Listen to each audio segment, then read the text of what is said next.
Sehat semua Pak? Alhamdulillah sehat. Di kesempatan hari ini di hari Senin tepatnya jam 12.36 setengah satu. Kesempatan kita untuk pengenalan komponen, pengenalan produk. Nah, di sini kita akan jelaskan salah satu syarat untuk apa Pak? P2H. Pengenalan komponen baik nanti aplikasinya seperti apa. Nah, harapan saya di kesempatan kali ini teman-teman proaktif dan tanya, sampai nanti pada saat sudah di lapangan baru tanya. Nah, ada yang mau ditanya dari saya? Cukup, Arnold aman? Seniornya soalnya ya. Nah, kalau tidak ada pertanyaan kita berdoa. Perhatiannya semua siap, gerak. Saya bawa doa dengan Islam, saya mulain. Bismillahirrahmanirrahim. Ya Allah ya Tuhan kami, berikanlah kami ilmu yang bermanfaat. Ya Allah, berikanlah kami kesehatan dan berikanlah kami perlindungan. Ya Allah ya Tuhan kami, jauhkanlah kami dari bala dan mara bahaya. Lindungilah keluarga kami dan berikanlah kesehatan dan keselamatan kepada seluruh karyawan Armada Indonesia. Ya Allah ya Tuhan kami, kabulkanlah doa-doa kami. Amin amin amin ya robbal alamin. Terima kasih. Balik kanan, bubar jalan. Baik, kita sini aja. Suara sama tangan saya aja masuk nanti. Ingat yang kan posisi tangannya lagi. Enggak, ini sudah.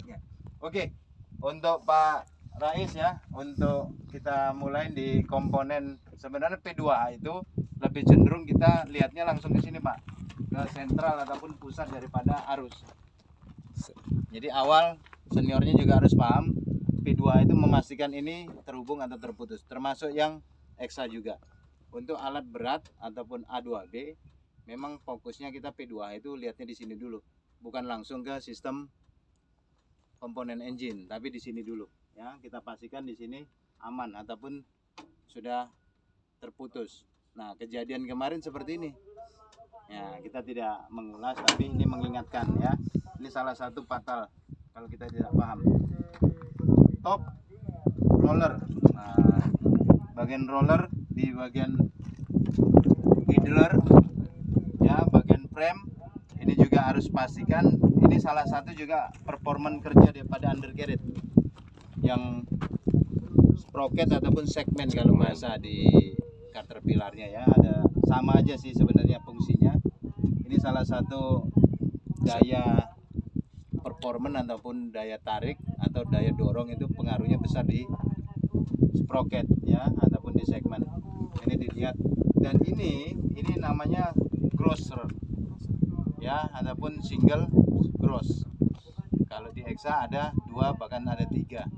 Ini juga mempengaruhi daripada apa, daya dorong dia kuat atau tidak, apalagi kalau yang sekelas D85 ini pengaruhnya besar pada saat naik gunung atau land clearing. Ini pengaruhnya besar. Baik, dari sini ada yang mau ditanya sebelum kita lanjut? Aman? Nah, di sini kalau komponen yang dibuka di sini ini untuk pivot apa itu? Pivot sub. Nah, jadi ada sub yang memang untuk posisinya ini memposisikan track frame ya, track frame dari kiri dan kanan. Ini dudukannya.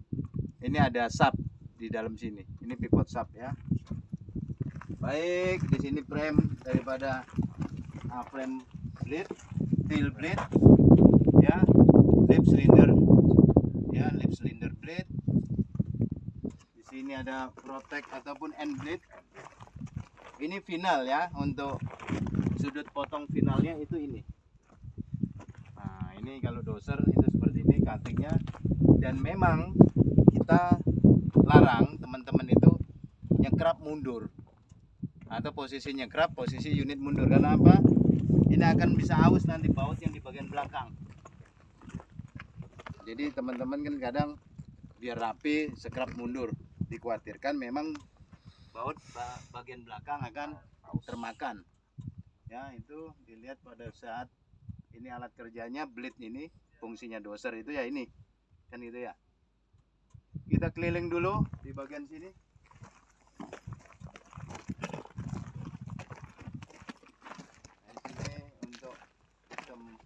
frame-nya juga.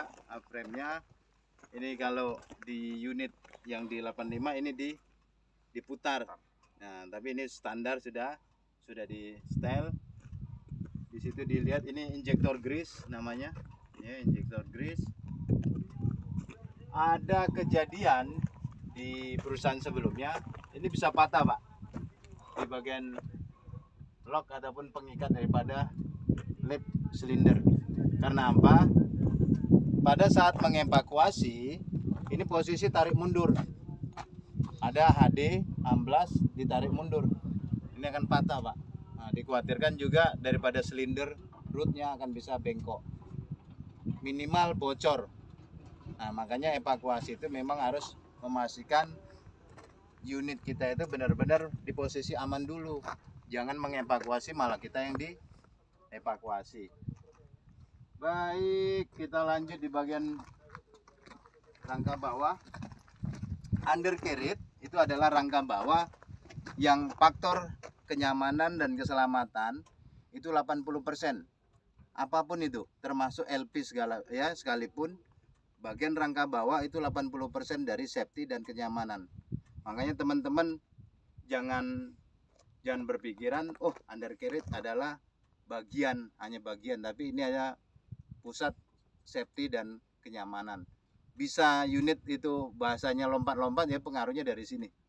Nah, kenyamanan. Untuk drain daripada tangki hidrolik, gelas penduga hidrolik, fire suppression ada 2 ya, posisi untuk emergency ada 2 tombol di luar dengan di bagian dalam, dan hanya membackup di bagian ruang engine aja, termasuk extra yang dilengkapin fire suppression hanya membackup di bagian ruang engine. Jadi kalau di ruang cabin itu menggunakan alat pemadam api ringan atau APAR. Yang penting kalau terjadi emergency apapun, kunci pertamanya jangan panik. Ya, apapun itu jangan panik. Intinya relax dulu, tenangkan dulu apa yang mau kita lakukan. Jangan terjadi apa-apa langsung panik. Alat terselamatkan, orangnya nggak selamat, kan gitu ya. Lompat atau apa itu bahaya malah.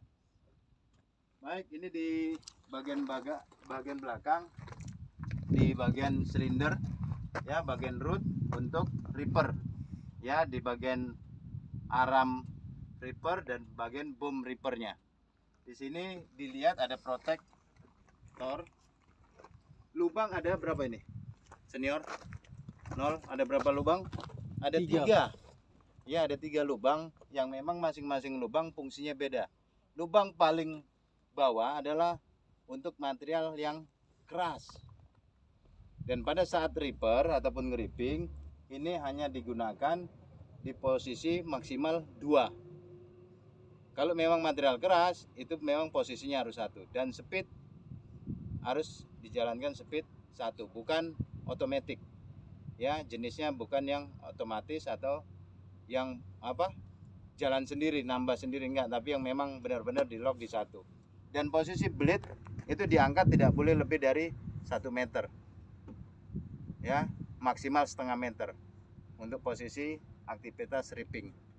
Dan sebelum ripping saya sarankan pastikan base yang mau di ripping itu rata, tidak ada batuan, karena kalau posisinya gelombang akan mempengaruhi daripada seng ripper bisa patah, dia bisa sliding unit itu, yang tadinya kita lurus bisa belok sendiri karena memang base nya tidak rata. Makanya harus diratain dulu base nya yang mau di ripping, baru kita ripping.